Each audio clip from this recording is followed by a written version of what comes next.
कहानी की शुरुआत 400 साल पुराने एक इमारत से होती है। इमारत का मालिक ओवेन लार्क नाम का एक बड़े उम्र का शख्स है। ओवेन यहाँ अकेले रहा करता है। किसी जमाने में यहाँ एक पब हुआ करता था जहाँ लोग पीने के लिए आया करते थे, मगर अब सब कुछ बदल चुका है। ओवेन रात के समय अपने घर में ही होता है, तभी उससे मिलने एक आदमी आता है जिसका नाम नील था। नील काफी उदास लग रहा था। ओवेन उसे अपने घर के अंदर आने देता है। नील उससे रिक्वेस्ट कर रहा था कि मुझे उससे मिलना है, उससे बात करनी है। नील उससे कहता है कि मुझे अपनी बीवी से कुछ सवालों के जवाब चाहिए। तभी ओवेन उससे कहता है कि बाकी सब की तरह मैं तुम्हें भी यहाँ से जाने के लिए कहूँगा। ओवेन नील की एक नहीं सुनता और उसे घर से निकाल देता है। हालांकि ओवेन को नील अच्छी खासी रकम भी दे रहा था। अब आपके मन में ये सवाल जरूर आ रहा होगा कि आखिर नील किस बारे में बात कर रहा था। कहीं ऐसा तो नहीं कि ओवेन ने नील की बीवी को कैद कर रखा है। आपके ये सारे डाउट थोड़ी ही देर में क्लियर हो जाएंगे, तो हमारे साथ एंड तक बने रहना। नील के वहाँ से चले जाने के बाद ओवेन एक वीडियो मैसेज रिकॉर्ड करने बैठ जाता है, एक ऐसे इंसान के लिए जिसे उसके मरने के बाद ये जायदाद मिलने वाली थी, यानी कि ये पुराना घर। ओवेन कहता है कि वो इस इमारत से जुड़ी है, वो यहाँ के तहखाने में रहती है और अगर वसीयत में तुम्हारा नाम है इसका मतलब है कि तुम उसके रखवाले हो। वो कहता है कि इस काम में मैं तो नाकाम रहा, मगर तुम ध्यान रखना कि मेरे बाद तुम यहाँ कैद हो जाओगे और तुम वो एकमात्र जरिया हो दोनों दुनिया के बीच जो इसे अलग रखता है। कुछ भी हो जाए उसे आजाद मत होने देना। वैसे भी मैं इस श्राप को अपने साथ ही खत्म कर दूंगा। मैं अब सब कुछ जलाने वाला हूँ। जिसके बाद ओवेन तहखाने में जाकर वहाँ आग लगाने की कोशिश करता है। अब यहाँ हमें ये तो समझ आ गया है कि तहखाने में या तो कोई एंटिटी है या फिर कोई क्रिएचर। ओवेन घर को जलाने में तो नाकामयाब रहता है, मगर बदकिस्मती से वो खुद ही जलकर खत्म हो जाता है। अजीब बात है। अब कहानी आती है आयरिस नाम की एक लड़की पर, जिसकी जिंदगी में बहुत सारी प्रॉब्लम्स चल रही थी और तो और उसके पास रहने के लिए कोई घर भी नहीं था। असल में आयरिस ओवेन की ही बेटी होती है, मगर उनके बीच आपस में कभी नहीं बनती थी और कुछ साल पहले आयरिस की माँ यानी कि ओवेन की बीवी भी किसी बीमारी की वजह से चल बसी। आयरिस की एक दोस्त भी होती है जिसका नाम केटी था। दोनों काफी हद तक एक दूसरे का बहुत अच्छे से ख्याल रखा करते थे। ओवेन वाले हादसे के अगले ही दिन आयरिस को कॉल आता है जिसमें उसे बताया जाता है कि उसके पिता की मौत हो गई है। अब क्योंकि बाप बेटी के बीच का रिश्ता इतना अच्छा नहीं था, इसीलिए आयरिस ने अपनी दोस्त केटी को यही बताया था कि उसके पिता मर चुके हैं, जो कि सच नहीं था। मगर अब वो सच में मर गए तो उसे यह बात उसे बतानी पड़ती है। अगले ही दिन आयरिस को बर्लिन आना पड़ता है, जहाँ सबसे पहले उसे लाश की पहचान के लिए मुर्दा घर जाना पड़ता है। अब चाहे उनके बीच प्यार बहुत कम ही क्यों न था, फिर भी वो आयरिस के पिता थे, इसीलिए उसे मरा हुआ देखकर आयरिस रोने लगती है। जैसे ही वो वहाँ से बाहर निकलती है, जेरेमी नाम का एक वकील उसका वहाँ इंतजार कर रहा था। यह बात सुनकर आयरिस को काफी हैरानी होती है कि उसके पिता के पास जायदाद भी है। जेरेमी उसे उस जगह लेकर जाता है और बताता है कि ओवेन के परिवार में हमें सिर्फ तुम ही मिली हो, इसीलिए लीगली ये जायदाद तुम्हें मिलने वाली है। ये बहुत ही पुरानी इमारत है, 400 साल पुरानी। ऐसे बहुत से लोग हैं जो इसे खरीदना चाहते हैं। आयरिस इस घर को अंदर से देखना चाहती थी और फिलहाल उसका इसे बेचने का कोई इरादा भी नहीं था, तो वो आज की रात वहीं बिताने का फैसला करती है। उसने अपनी दोस्त केटी को भी इस बारे में बता दिया था, जो कि खुद भी यह घर देखने 1-2 दिन में आने वाली थी। रात को जब आयरिस घर में सो रही थी, तभी उसकी नींद खुल जाती है। नीचे आने पर वो एक आदमी को अपने घर में पाती है, जिसे देख वो काफी ज्यादा डर जाती है और उसे वहाँ से जाने के लिए कहती है। ये वही आदमी नील था, जो कि आयरिस के फादर ओवेन के पास भी आया था। नील आयरिस को यकीन दिलाता है कि मैं कोई चोर नहीं हूँ और मैं आपको कोई नुकसान पहुँचाने नहीं आया हूँ। मैं तो बस उससे मिलना चाहता हूँ जो इस घर के बेसमेंट में रहता है। मैं अपनी बीवी से बात करना चाहता हूँ। आयरिस ये सुनकर उसे हैरानी से देख रही थी। वो कहती है कि यहाँ कोई भी नहीं है, यहाँ से चले जाओ। तब नील उसके सामने कुछ पैसे रख देता है। अब क्योंकि आयरिस को पैसे की काफी जरूरत थी, इसीलिए इसीलिए वो उसे कल आने का कहती है। नील भी मान जाता है और वहाँ से चला जाता है। अगले दिन आइरिस जेरेमी से मिलने जाती है, जहाँ वो इस जायदाद के कागज पर सिग्नेचर करती है, वो भी जेरेमी के दिए हुए बहुत ही पुराने पेपर पर। फिर जाते जाते वो उसे एक टेप भी देता है, ये कह कर कि इसमें उस घर को लेकर सारे इंस्ट्रक्शंस है पुराने मालिक की तरफ से। अब घर कानूनी तौर पर आइरिस का हो चुका था। फिर शाम को उसकी दोस्त किटी भी वहाँ पहुँच जाती है। वो भी खुश थी कि चलो आइरिस को कुछ तो मिला। आइरिस उसे अपना घर दिखाती है और साथ ही उस घर में सबसे अजीब उस तहखाने का दरवाजा था, जिस पर प्राचीन भाषा में कुछ लिखा हुआ था। बाद में आइरिस किटी को कल रात वाले नील के बारे में बताती है कि आज रात एक आदमी आएगा, वो इस तहखाने में जाना चाहता है और उसके लिए उसने मुझे काफी अच्छी खासी रकम भी दी है। केटी को यह बात बिल्कुल भी पसंद नहीं आती है कि उसने एक अजनबी शख्स की बात पर विश्वास किया और उससे पैसे भी लिए। उनकी बातें चल ही रही थी कि तभी वहाँ पर नील आ जाता है। अब आइरिस को अपना वादा पूरा करना था, यानी कि उसे बेसमेंट में लेकर जाना था। आइरिस और केटी को कोई अंदाजा नहीं था कि वहाँ नीचे क्या है। उन्हें लग रहा था कि शायद यहाँ की कोई मशहूर कहानी होगी और अंधविश्वासी लोग यहाँ आकर कुछ मांगते होंगे। खैर तहखाना काफी बड़ा था। वहाँ बीच में एक कुर्सी रखी हुई थी और सामने की दीवार टूटी हुई थी। नील वहाँ किसी को बुलाने की कोशिश कर रहा था। ये देखकर आइरिस और केटी उसका मजाक उड़ा रहे थे, मगर तभी उसी दीवार से एक डरावनी चीज बाहर निकलती है, जिसके शरीर पर फटे पुराने कपड़े थे और चेहरा ढका हुआ था। अच्छा रहेगा कि इसके बारे में हम अभी ही जान ले। असल में दोस्तों, तहखाने में ये जो चीज है, ये एक शेप शिफ्टर विच या कह सकते हैं कि एक शैतान है। मतलब कि ये अपना रूप बदल सकता है। नील जब कह रहा था कि मुझे अपनी पत्नी से बात करनी है, तो असल में जब इस शैतान को मरे हुए इंसान की कोई चीज दी जाती है तो वो उसे खा लेता है। फिर उसे कुर्सी से बांधना होता है, ये जरूरी है। और इसके बाद 2 मिनट के लिए उस मरे हुए इंसान की आत्मा उस शैतान में आ जाती है। उसका शारीरिक रूप वही होता है। 2 मिनट के लिए उसे जो पूछना हो, जो बात करनी हो, कर सकते हैं। अगर 2 मिनट से ज्यादा बात की तो इससे शैतान को शक्ति मिलेगी। अब जैसे ही वो शैतान बाहर निकलता है, वो आइरिस की तरफ बढ़ने लगता है। तभी आइरिस डरकर उसे वहीं रुकने को कहती है और तब उन्हें पता चलता है कि ये चीज असल में आइरिस का हुक्म मानती है। दरअसल जो भी इस घर का मालिक होगा, वही इस चीज का भी रखवाला होगा। ये अपने रखवाले को नुकसान नहीं पहुंचा सकता। नील आइरिस से कहता है कि अब इसे कुर्सी पर बैठने का आदेश दो। आइरिस के कहने पर वो शैतान कुर्सी पर बैठ जाती है। नील उसके हाथ में एक अंगूठी देता है, जिसे वो शैतान निगल लेती है। नील कहता है कि अब हमें इसके हाथ को बांधना होगा, तो आइरिस गुस्से में उसे कहती है कि ये काम तुम खुद ही कर लो। दोनों लड़कियां बहुत ही ज्यादा हैरान और डरी हुई थी, क्योंकि उन्होंने सोचा भी नहीं था कि तहखाने में उन्हें सच में कुछ ऐसा मिलेगा।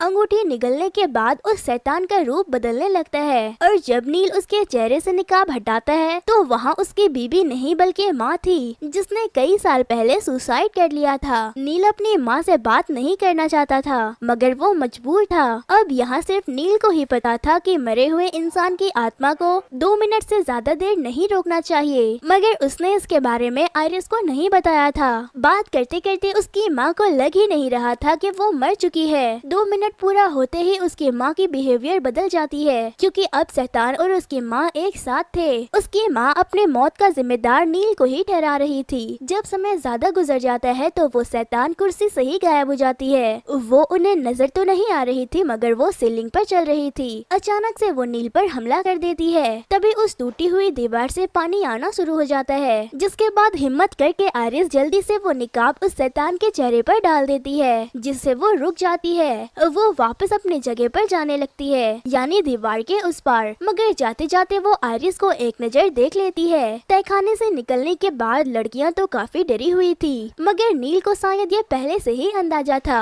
हो सकता है उसने ये काम पहले भी किया हो। वो उन दोनों से माफी मांगता है कि मैं यह बात भूल गया था, मगर तुमसे पहले जो आदमी यहाँ रहता था उसके पास 2 मिनट का टाइमर होता था। केटी और आइरिस उस पर गुस्सा करते हुए कहती है कि तुम ये बात पहले नहीं बता सकते थे। खैर नील ने उन्हें पैसे देने का वादा किया था, इसीलिए वो पैसे देकर वहाँ से चला जाता है। साथ में वो ये भी कहता है कि मेरी बीवी से मेरी बात नहीं हुई है, इसीलिए मैं दोबारा जरूर आऊंगा। इन सब से आइरिस काफी ज्यादा परेशान हो जाती है। अब उसे ख्याल आता है कि उसके डैड ने वो वीडियो टेप यानी कि इंस्ट्रक्शन क्यों छोड़ा था। उसे देखकर उसे कुछ नई बातें पता चलती है, जैसे कि ये प्राणी कभी इंसान हुआ करती थी, मगर कुछ इंसानों ने उसकी शक्तियों का गलत फायदा उठाने की कोशिश की और अपने मरे हुए लोगों से बात करना शुरू कर दिया, जिसके बाद उन लोगों ने उसे कैद कर दिया। ये शैतान हमेशा से आजाद होना चाहती है और हर बार जब भी इसकी शक्तियों का इस्तेमाल होगा तो ये और भी ज्यादा शक्तिशाली हो जाएगी। तो अच्छा यही होगा कि मुर्दों को बुलाने की बजाय इसे अपने ही हाल पर छोड़ दिया जाए। ये अपने रखवाले को नुकसान नहीं पहुंचा सकती,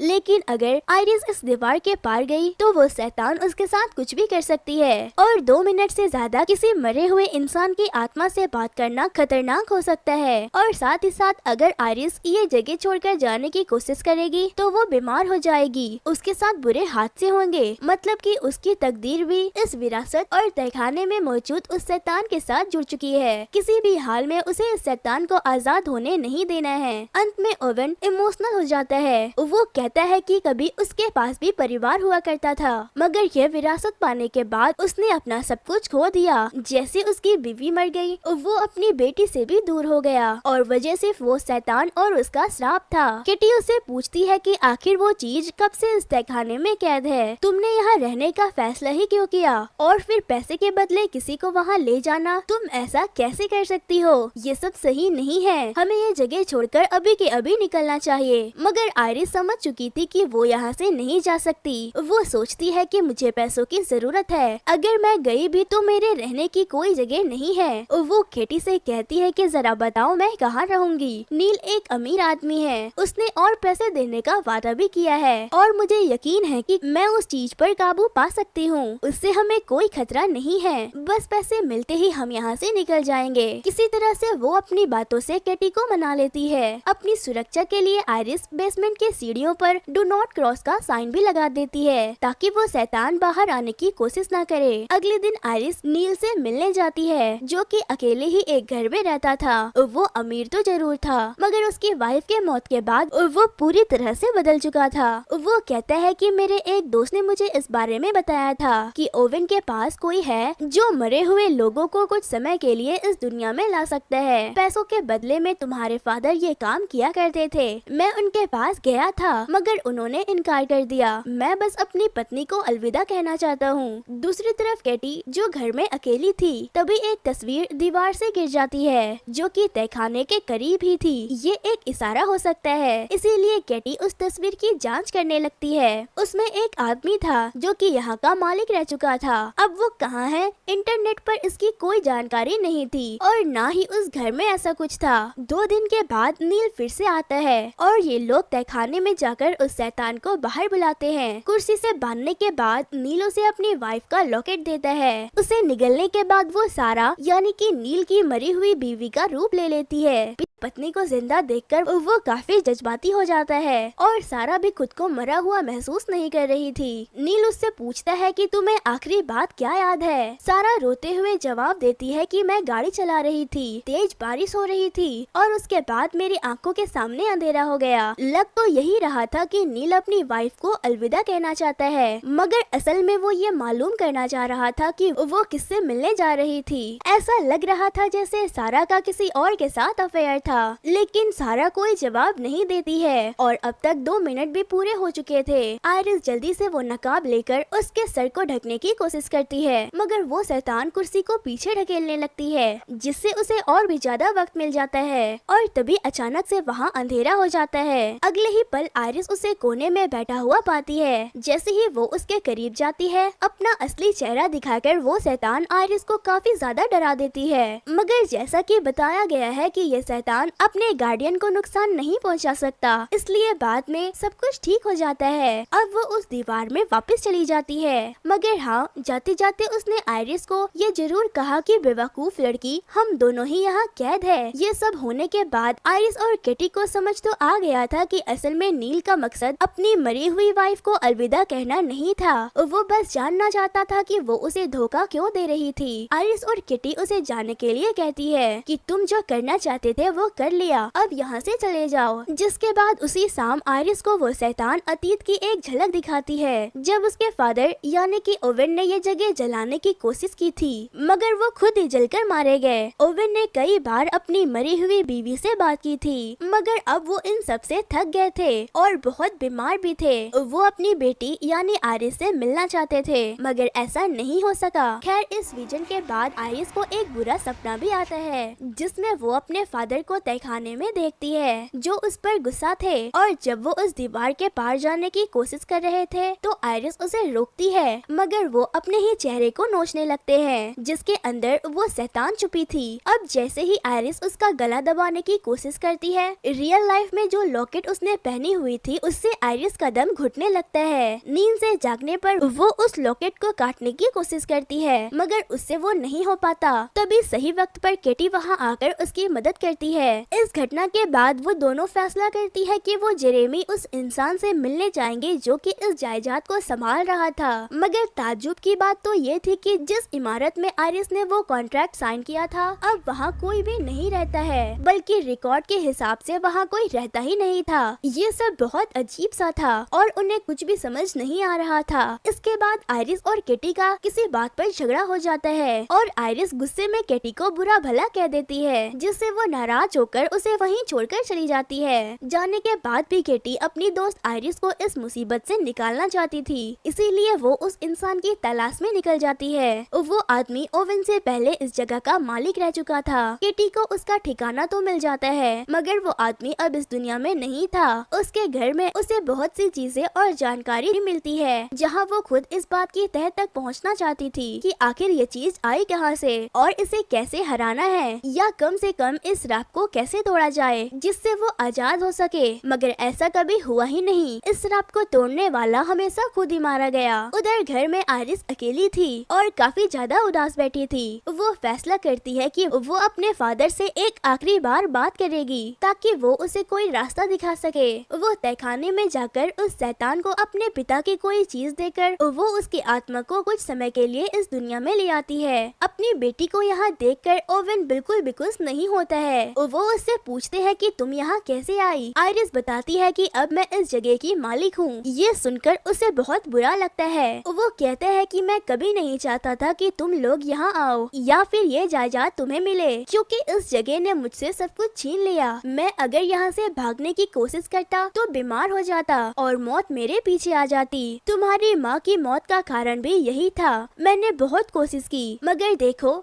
तुम फिर भी मेरे सामने हो। जो मैं पहले किया करता था वो अब तुम कर रही हो। इससे बचने का कोई रास्ता नहीं है। बस इस शैतान को अपने दिमाग में घुसने मत देना, वरना ये तुम्हें कठपुतली की तरह इस्तेमाल करेगी। तुम कुछ भी कर लो, भाग नहीं सकती। तभी 2 मिनट पूरे हो जाते हैं, जहाँ शैतान उस शरीर पर हावी होने लगती है और आयरिस के पिता फिर से जलने लगते हैं। आयरिस बहुत दुखी थी। शाम को वो बहुत ही ज्यादा ड्रिंक करती है। वो उस वसीयत के पेपर को जलाने की कोशिश भी करती है, मगर उस कागज में आग ही नहीं लगती। किटी जब घर आती है तो उसे आयरिस कहीं नहीं मिलती। असल में आयरिस वॉशरूम में बेहोश पड़ी थी। केटी के हाथ कुछ जानकारी लगी थी। उसे ढूंढते हुए केटी तहखाने में चली जाती है और तब उसे वहाँ वो इंसान दिखाई देता है, मतलब वो मरा हुआ इंसान जो कभी यहाँ का मालिक हुआ करता था। केटी उससे कुछ सवाल पूछती है कि तुमने ये जानने में अपनी पूरी जिंदगी लगा दी, तो बताओ इसे कैसे रोका जा सकता है, इसकी शुरुआत कैसे हुई। वो आदमी बताते हैं कि आज से 400 साल पहले कुछ लोगों को एक औरत मिली जिसके पास खास तरीके की शक्तियाँ थी, मतलब मरे हुए लोगों को कुछ समय के लिए इस दुनिया में लाने की। मगर उन लोगों ने उसकी शक्तियों का अपमान किया,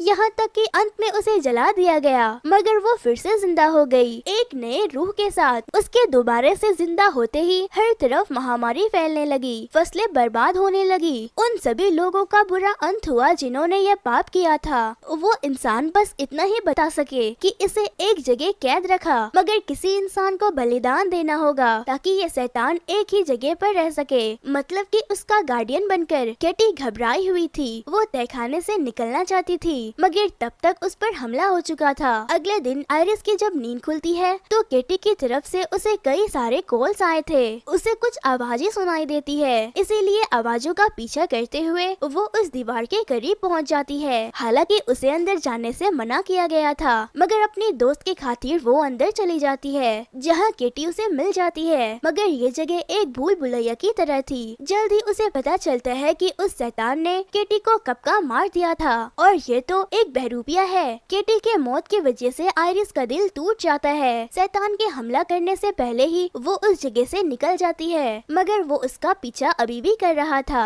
तभी वहाँ पर नील आ जाता है और वो उस तहखाने से आयरिस को निकलने में मदद करता है। आयरिस ने इरादा कर लिया था कि वो इस जगह को पूरी तरह से नष्ट कर देगी। उसके पिता तो ये ना कर सके, मगर वो कर सकती है। दोस्त को खोने की वजह से वो बहुत ही ज्यादा दुखी थी। नील क्योंकि एक डॉक्टर था, इसीलिए वो उसे कुछ दवाइयाँ देता है जिससे उसका दिमाग शांत हो जाए। नील उसे कहता है कि तुम कुछ देर आराम कर लो, मैं तुम्हारी मदद करूँगा। मगर होता ये है कि आयरिस गहरी नींद में चली जाती है और नील का इरादा कुछ और ही था। काफी समय तक आयरिस बेहोश रहती है। होश में आने के बाद जब वो तहखाने में जाती है तो नील उस आत्मा से बात कर रहा था जिसने उसकी बीवी का रूप लिया था। यहाँ हमें पता चलता है कि असल में नील की वजह से ही उसकी बीवी की मौत हुई थी। उस दिन दोनों का झगड़ा हुआ था। नील ने उसे कुछ गोलियां दी थी। नशे की हालत में उसने गाड़ी चलाई और एक्सीडेंट की वजह से उसकी मौत हो गई। मतलब कि नील एक कातिल है। अब नील चाहता है कि वो इस घर का मालिक बन जाए, खासकर इस शैतान का। अब वो इससे क्या हासिल करना चाहता है, इसके इरादे क्या है, वो तो किसी को नहीं पता,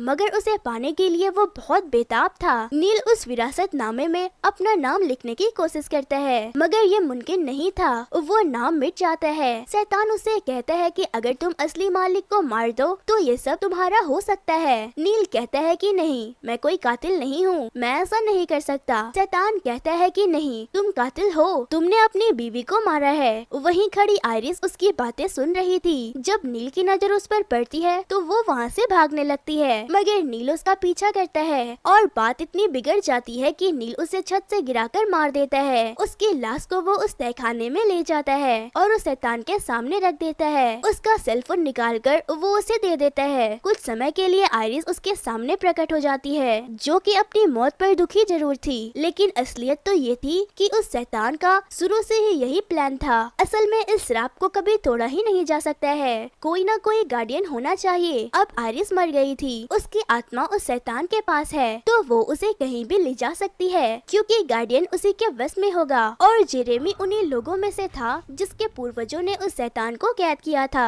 तो जब भी कोई मालिक मरता, वो शैतान कोशिश करता कि कोई नया मालिक उसकी जगह ले ले। अब एक ही शरीर में आयरिस और शैतान एक साथ थे, मगर शैतान ज्यादा शक्तिशाली था, इसीलिए वो बुरी तरह से नील को मार देता है। और आखिरकार इतने सदियों के बाद वो उस तहखाने से निकलकर असली दुनिया में आ जाता है। उसके निकलते ही उस पूरे घर में अपने आप ही आग लग जाती है। और इसी के साथ ये